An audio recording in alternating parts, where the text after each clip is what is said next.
Okay, so thank you for participating. Thank you for having me. Yeah, and I'm really excited about my project, The Way to Words.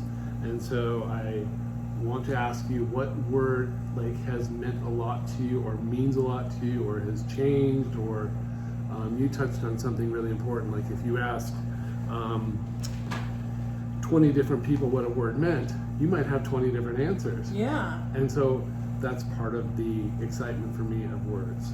Am I pulling myself out of it? Okay. So, is there a word that, or words, or phrase that really holds a lot of weight for you? Because that's the concept. Is like there are words right now that are really weighty versus words that are. Oh, I know. Right. And yeah. that's kind of like, I'm glad you just said that, because that's like the perfect intro.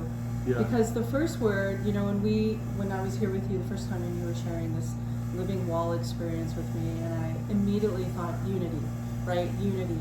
This kind of trying to understand somebody else's perception of a word is very unifying, right? Because for me, it feels like unity is like the bottom line is understanding each other.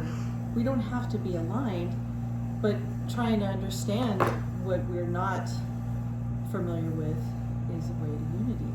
So my first word was unity, and then that kind of kept going a little bit further, and so it's been a couple of weeks, maybe 3 weeks since we talked about it. And so that started to shift around a little bit, because I think that's one of those heavy words, and you just said like there's some heavier words, there's some lighter words, and I think lately in our country environment, unity has been thrown around a lot, and there's been a lot of like other things attaching to that word. Wow. Right. So I thought, that's such a great word relative to what you just said. Yeah.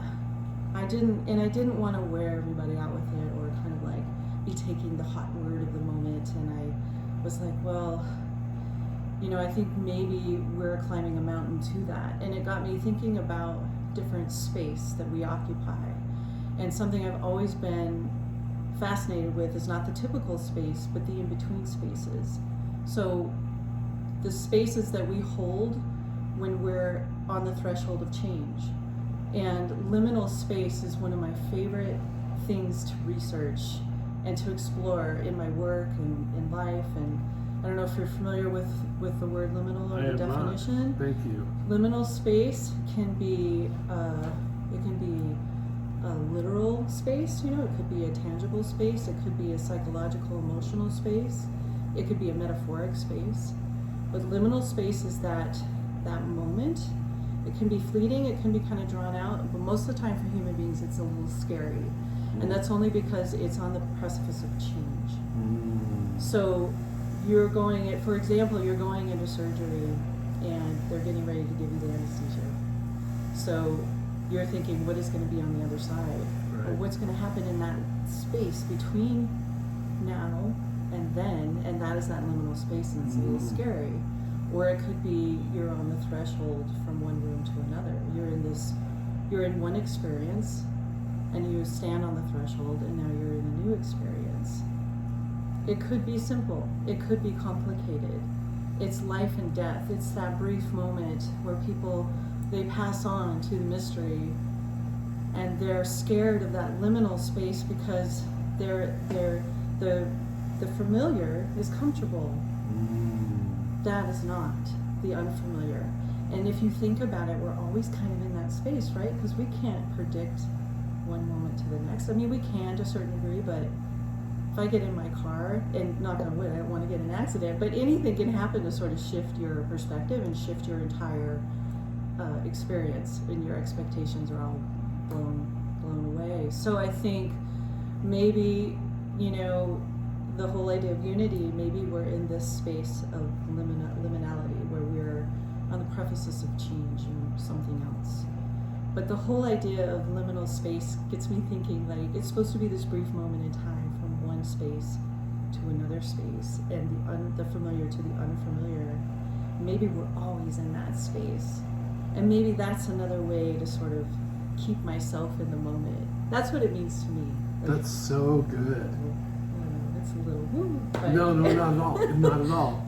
It's so good, because it's like, I think I was thinking about it from a different perspective recently because I think you used the word unknown, right? Because you go from one space to another that's not known. Right.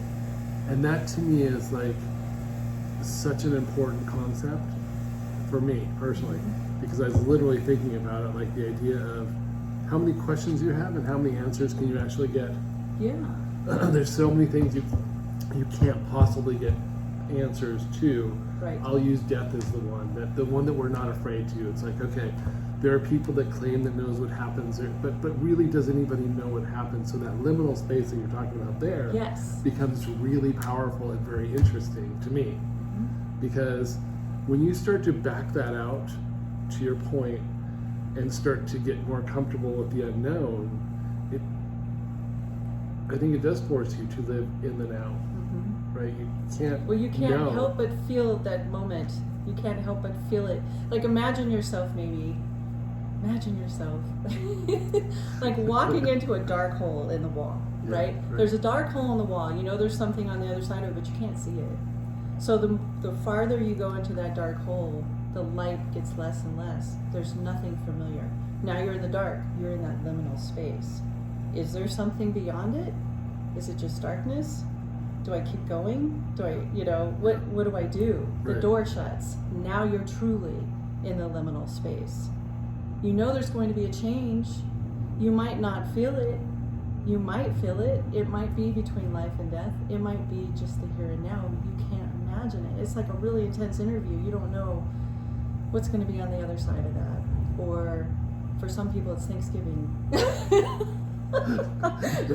How's this gonna go?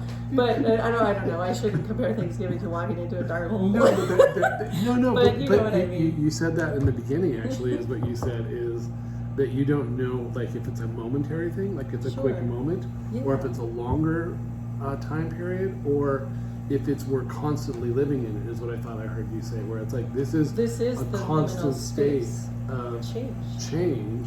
Which to get used to that is such an important thing because you're using Thanksgiving traditionalist, right? Simple. Yeah. Like it's a traditional thing where you sit there, and I've been thinking about Thanksgiving where it's like, okay, I don't really want turkey, right? I don't really want to have banal conversations. Right. I don't want to just sit there and just be like dead inside. Right? That's what happens sometimes because people are afraid to talk about politics or religion or death or anything that's kind of like expectation. Yeah, it's like you want to have this nice time. Sure. That is a tradition that doesn't involve change. There is no liminal space. You're stopping because it's time. always kind of sort of been the Same thing. You know, but for some people there's a lot of conflict maybe, and they're anticipating what will it be this time. You know, I don't know. Maybe it's a close example to give because we're right on the threshold of Thanksgiving, right? But you know, and then other things factor in with liminal space, like time. What is time? If we're talking now about maybe liminal space being a continuum, like it's a continuous state of being. Now, time has not as much meaning as it did before, or liminal space between life and death could be 5 seconds from one to the other, but that's an eternity, really. You know, does time matter right there? It doesn't really matter right there. Because then it's going on to a place that we don't know about that has probably no concept of time or cares about it, maybe. I don't know. It's just an ocean of something to explore in a lot of my work that's constantly, I'm like in between. I'm in, you know, we abide by the laws of nature because we have this wonderful opportunity to have this experience on this terrestrial planet, right? Like it's just amazing. It's an adventure, it's suffering, it's all of the things. But we also sense that there's something more in us. I do, anyway. And I see it in others. It's their spirit is expansive and it's huge and it's infinite and it's all encompassing, and we have so much power, more power for good than I think that most of us realize as we walk through it. So my work is kind of like we're bound by the laws of nature, but we're expansive in spirit. Where's the in-between? You know, finding the transitions and the bridges and the clues and the hints, and maybe just feeling the mystery, because we're not supposed to know everything, obviously. But that liminal space is always there. It's always like this in-between. Even coming here today, I'm like, okay, I'm not sure. I park my car, I'm walking down the alley, come up, I recognize you. The in-between space is now closing, and now we're on the other side of that, right? And here we are. And here we are. And it's a joy. It really is. It's a joy. It's like, I can't tell you how excited I am about now this, like, there's certain parallels that I talked about in my last interview too that I think that are really interesting. Yeah, I like that. Interesting. Yeah, it's really funny because that's inventing. Yeah, I love to invent words, but relative to this, word. Yeah. How some things that just connect. And I was talking about this with Aaron in the last one, and it was really funny how so much of the unknown that you're talking about that like is so important. Like, I don't know. I'm gonna just be a knucklehead. Expand. I don't know if I can right now. We want to know. We want to know. We want to know. We all want to know. What's in that head? That bald head. Oh, there's so much magic. No, just the unknown, like, that's such a big, deep conversation that you're touching on in a different way than it got touched on last time. And it's interesting how that's come up twice now for me. Right? Like that's what's so exciting about this project for me, where it's like, A, I'm being educated on that word. I didn't know that word. So here I'm getting an education, and B, and it's touching on something that I'm so deeply connected to, and the unknown, right? The fact that we are so, like I already said this, we are so like committed to knowing things, and we are so scared that we feel like we need to know answers. Yeah. And that's what to me is so powerful about what you're talking about, is the idea of taking on the unknown with no fear, with excitement even, maybe. What if we don't care? Let go of the control. What if it's even better? What if it's even better? We don't know. We don't. Since we We're getting don't very know. excited. Yeah. Right. No, because we talked about how the universe, if we can just trust and have faith, Right. have a blind faith that somehow we get what we need, not necessarily what we want, but it is better than Right. what we want. There was a better plan, Right. but the more we push against the door, the more it stays shut sometimes. So if we can manage to Right. just let go, Exactly. then we can walk through, or it comes to us, right? Exactly. And isn't that the case with so much? Right. Isn't that the case with so much? Like, if you are resisting something so much, like once you start to realize you're resisting it, that it may be you, not the thing that you need to go through that you're talking about. Yeah. Maybe it's a discussion with Jill that I'm having that I'm resisting, where it's like, oh shit, she was so right. Like, as opposed to, me being opening that door. I'll use that Right. metaphor again. Opening that door to what she's trying to introduce me Sure. to, as Yeah. opposed to, like, I am stuck in that mentality. No, it has to be X, Y, Z. Oh as my opposed gosh, to, it's such a human condition we all Right. share. Right. And again, unity, right? Right. If we could just open our minds and not be threatened by things, right. and just let our minds be open and try and understand instead of going, oh no, this is the only way. Yeah. But I don't want to get too deep into that, but we'll keep it to relationships, because it's the same thing at my house. Sometimes I'm very resistant, and Yeah. other times I remember and I think, let go, because most of the time he's really great at this, and I am not as great at it, so I'm going to let go of the control, because I think I know what's best, but maybe I don't. Maybe I haven't explored or listened to everything. Well, be open to it, I guess, is the way I would put it. Just be open to it, because once you open to it, where it's like, okay, this door looks great, I'll go through it. Or, Yeah. no, I don't think so. Right. It doesn't. I don't think. I'm going to close Yeah, that we door. go get another cup of coffee. Why didn't you get coffee today? Oh. We can get it. We're ramped up. Okay, yeah, we are really. Actually. This does really excite me, so. Yeah, I think it's a wonderful project that you are opening the door to a lot of people in self-exploration and together exploration, and It's really funny, because when you're using that word as unity, that's the thing that literally is coming to me now, is how much I really enjoy. Like, I really enjoyed my last conversation. I'm like, I'm so excited to get to talk to Kim today. Like, I was a little sad. Last Tuesday. I'm sorry. No, my dad was in his liminal space. Right, exactly. No, Yeah. but that whole idea of like the excitement for seeing another human being and not knowing what you're going to talk about, not Right. knowing what word you're going to bring up. Like, it's exciting to me now. It's like it's really kind of. It is. It's good. It's open conversation, and there's no threat. There's no pressure. There's no, No. you make me feel like I'm very welcome to explore and to just sort of ramble on, which is what I do too. But I'm very relaxed talking to you, so it has to be the right chemistry too. I think for Yeah. people, I think people that come through here really feel it, and so.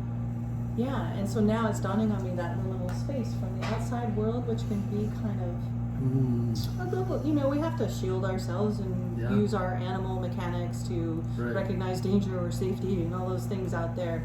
But once we know we're going to a friendly sanctuary, and this is like that, and then you step over the threshold of that door, you're past the liminal space and you're into the experience.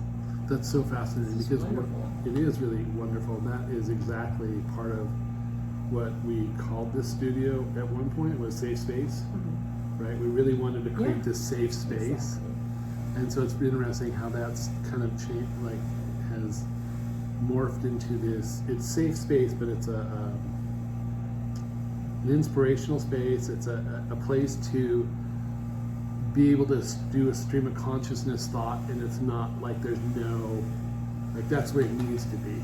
Like I want that. Like you use rambling, I think is what you said, and I don't know if that, like those are some of the most productive conversations. What's that? It was one of my superpowers. Yeah. No, me too. And you can ask Jill about that. I was like, oh, would he just shut the fuck up? You guys are so cute. I doubt it. No, she Okay, does. let's Anyways. Anyway. Mine might say the same. Yeah, So. So Yeah. the importance of having a safe space Right. to be able to let the conversation go into this space that we don't know where it's going to go. Right. And that's really a cool thing to do. So thank you. Thank you too. It's a gift for everybody. Yeah. So. So we'll see where it goes. Yeah. So do you want to write a word now? Yeah. Which word do you think I should use now that I've thrown out a couple? No, I need you to feel it. I'm feeling it. You can, and if you want both words.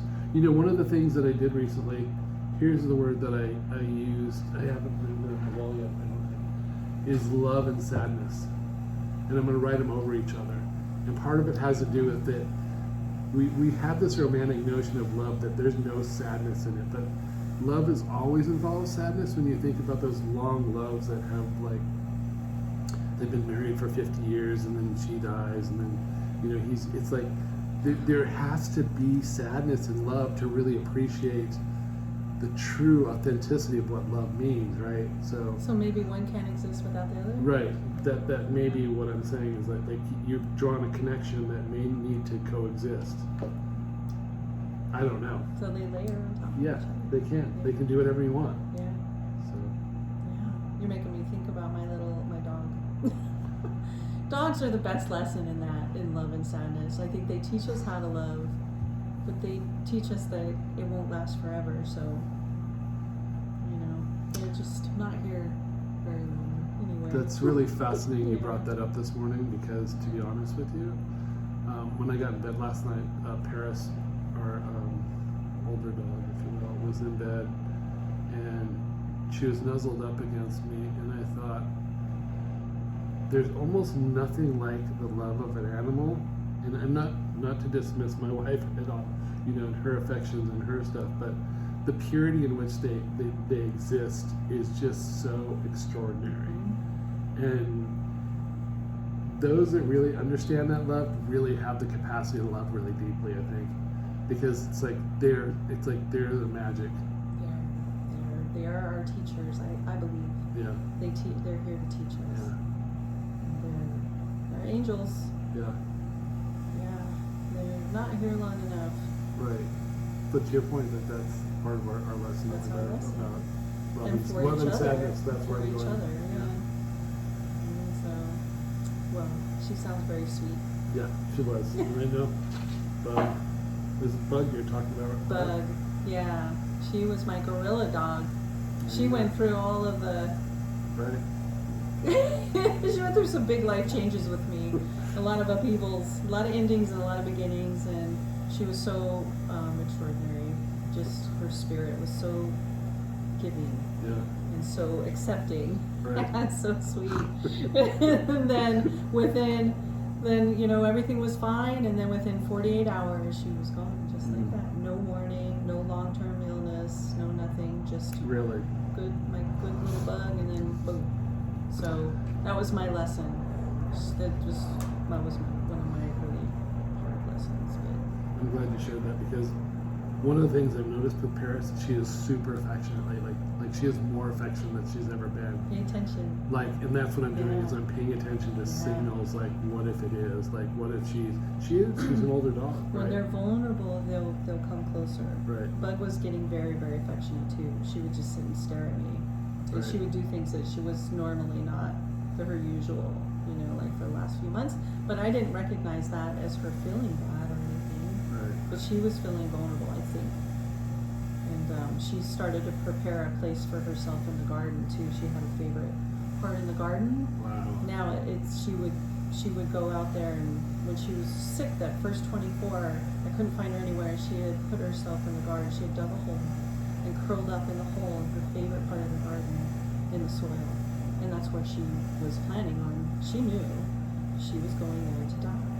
And so of course I whisked her off to the emergency room and put her through all of that, because as human beings we want to fix them. Mm-hmm. We want to make it right. So, but it was out of my hands, and now that spot is full of strawberry plants, because she'd like to wait until my strawberries were ready, and then I come out and they'd be gone. Like she would wait till they were ripe, and then she'd eat them all. So I planted her a strawberry field where she obviously, you know, her favorite spot was. But yeah, It's so beautiful.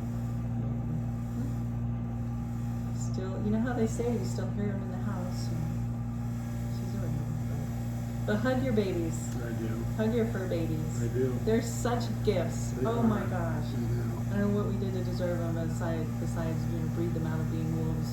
We did all these things. Well, it's just so scary to think about her being gone for me, right? I'm sorry. No, Yeah. because I'm sorry. Like It is. but that's the gift, and that's That's the the appreciation thing. of love and what they teach us. Like your Yeah. point, they teach us so Treat much. her like a queen. Yeah, Make her bed extra nice. yeah. You know. She sleeps in bed with Hopefully us, we'll right? be treated that way when we're really old. Right. Not far enough. That's a long way off. Yeah. A long way off. Yeah. I'm a kid. Me too. Isn't it true? Yeah, it is. Like it's up here. Like It I is. feel like I'm about 30. I'm not 50. I don't even understand that. You know. 50. I mean, there's some cool things about being 52, but you The know. wisdom that goes along The with wisdom, it. the Like things this. that you don't stress yourself about as much, you know, and stuff. But really, I'm just a playful kid. I like that. I tried to get on the skateboard again 2 weeks ago, and I had that No bicep. injuries. Yeah, no, my shoulder hurt for 2 weeks. And it was Oh, like, no. And I'm like, oh, maybe I need to slow it down a little bit. I Oh. feel like a kid, but I don't really recover like a kid anymore. Yeah, well, they're just adjustments, right? Right. That's all. Well, thank you so much. So, you want to do a word? I would love to do Or a one. couple? I or as many as you want? I have an idea. Okay, and you can redo it if you want. Like if you Okay. need to come back and